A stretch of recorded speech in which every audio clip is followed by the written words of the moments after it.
Good morning. So in the last video we were talking about variable acceleration and how the formulas for displacement, velocity and acceleration were related, and we were talking specifically in the last video about differentiating. So if you have a formula for the displacement of something that's moving and you can differentiate that formula, ds by dt, then you'll get a formula for the velocity, and if you differentiate that, dv by dt, you'll get a formula for the acceleration. And in the next video, not today, but in the next video, we're going to talk about how integration does the reverse. So if you integrate your acceleration formula, you get velocity, and if you integrate your velocity formula, you get displacement. But today I want to stick with differentiation, because as well as using it to change between displacement, velocity and acceleration, we can also use it to identify maximum and minimum values. We've been doing that, or you've been doing that with Mr. Godber, when you differentiate any function and you make dy by dx equals 0, that shows you where the turning points are, either maximum, minimum or inflections. So we can use that in these sorts of problems as well. And here's a classic example. So in this question, we are given a formula for the displacement of this yo-yo, starting at time equals 0 and going up to t equals 3. The distance s is the distance from the hands. I'm assuming that's vertical, going down, and time obviously starts at 0. So the first thing I'm going to do, well, the first thing I'm going to invite you to do, is to sketch this on your calculator, use the graph function, and hopefully we can use that to answer part A. Pause the video at this point and see what happens. So here we go. I've plotted it. Obviously the calculator doesn't know about sort of x, about t's, so I've had to do it as a y equals x function instead of an s equals t. So y is our distance, x is our time. So if I sketch that, now I haven't really got my axes sorted here, so you've got two ways to adjust those. You can use the plus and minus to zoom in and out, and the cursor to sort of move around. So I'm going to see if I can use the cursor to get a... And the other way to do it is you can use the v-window command. So there we go. I've sort of got my x-axis as I want it, but I'm not too happy with the y-axis. So if I go to v-window, and the x is going from pretty much 0 to 4, so I think I'll probably change that to -1 to 4. Scale of 1 is just how often you get little tick marks. Ignore the dot. So y, I don't really need it to go as far in either direction, do I? So if I go from -2 to 6 perhaps. Now the annoying thing here is if you exit that, it takes you back to the function, so you have to draw it again. But there we go. That gives me a slightly clearer view of what's going on here. So the displacement of the yo-yo in the first 3 seconds, I know goes up to something around 1 meter, around here, and then at 3 seconds it's back to 0. Now the reason therefore that it's not relevant after 3 seconds is that using this formula, after 3 seconds the displacement will be negative, but actually the yo-yo is going to hit the hand, so it's not going to be negative. So the restriction on 0 to t is that those are the only t values that give you a positive s value. However, that's a sort of common sense thing. I'm now after finding this maximum. Now I know my calculator will do it for me. So gsolve and maximum. So I've got my answer already. Okay, I know it's not a nice round number, but we're not yet at the point with the A-level syllabus where we can just do that. We've got to do it manually. So I'm going to put that to one side, and I'm going to use my manual differentiation techniques to demonstrate that's the right answer. So if I want to find the maximum displacement, I start with my S equals formula.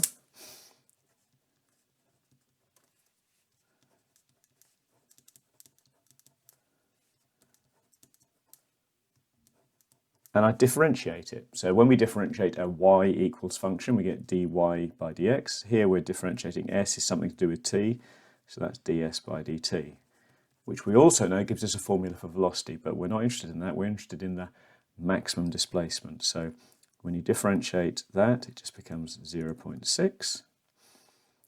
Multiply by the power, reduce the power by 1. Multiply by the power, reduce the power by 1. And that gives me my formula for velocity, but I want to use it to work out the maximum value of x, and I know that's when this will equal 0. That's how we find turning points. We differentiate and ask when does it equal 0. So and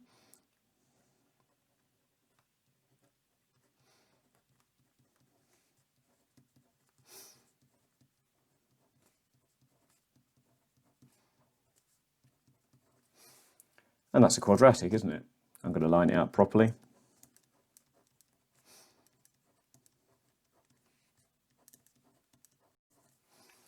And I want to know the values of t that make this equal to 0, because I know that's when I'm going to find my maximum. So I'm going to use my calculator to solve this equation. Perfectly okay to do that. So I'm going to put my calculator into equation mode, polynomial, degree 2, so I need minus 0.6, 0.8, and plus 0.6. There we go. So these two are my solutions. Now they're in terms of x, but we know that's actually t. But t has to be between 0 and 3, so I straight away know that that value is nonsense. You can't have a negative time. So this is my solution. This is the value of t that gives me the maximum displacement. But I don't want to write down that value because it's rounded. Instead, I'm going to write down the exact value. And the question says the maximum distance, so I need to know the value of s when t is equal to that. So I now need to substitute that value of t into my original formula. So let's just quickly go through how we can do that on the calculator. So I'm going to start by typing this answer into the calculator. I'm back in normal run matrix mode now. So I'm going to type in 2 plus root 13 over 3. And I'm going to store that value in the X memory. So to use, to store, you don't have an STO button like on the other calculators. You use this arrow here. And I can use any of the red letters by using the alpha button, but I can also just use the X button here. So if I do that, that stores that value in the X memory. Now, if I want to substitute that value into this formula, all I now need to do is to type that in using x instead of t. So that's 0.6 x plus 0.4 x squared. I've got to make sure I'm using the original formula, not ds by dt, minus 0.2 x cubed. And if I press xe, what it will do is it will work that out using the value that's stored in the x memory. Now the fact the calculator can't cope with the exact value of that means it's perfectly okay for me to do that. So when t equals that, s equals 1.21, sorry, and that is meters in this question, and that's rounded to 3 significant figures. Let's just double check. Let's go back to the graph mode where I plotted it originally. There it is. Let's just use gsolve to make sure that that agrees with what the calculator says. I'm saying that the maximum displacement, the biggest value of s, is 1.21. 1.21. We're okay. So we've used differentiation. Last session we used it to find a formula for the velocity if we'd got the displacement, but now we're using it to find maximum and minimum values. And that's what the practice I'm going to give you is about. So 2 questions to try from page 187.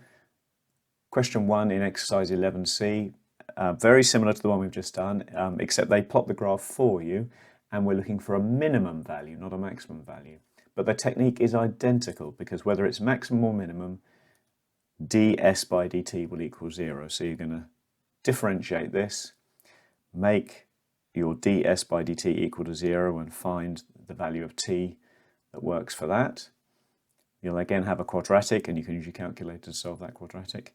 You'll substitute that value of t into the original function to work out the displacement at that time. And I also want to know the velocity at this time. So you take the value of t you get as your solution to part A, and you substitute that into ds by dt, because remember what we said at the start, that is the velocity. Question 2, a little bit trickier. They don't sketch it, so I'd always start by sketching it.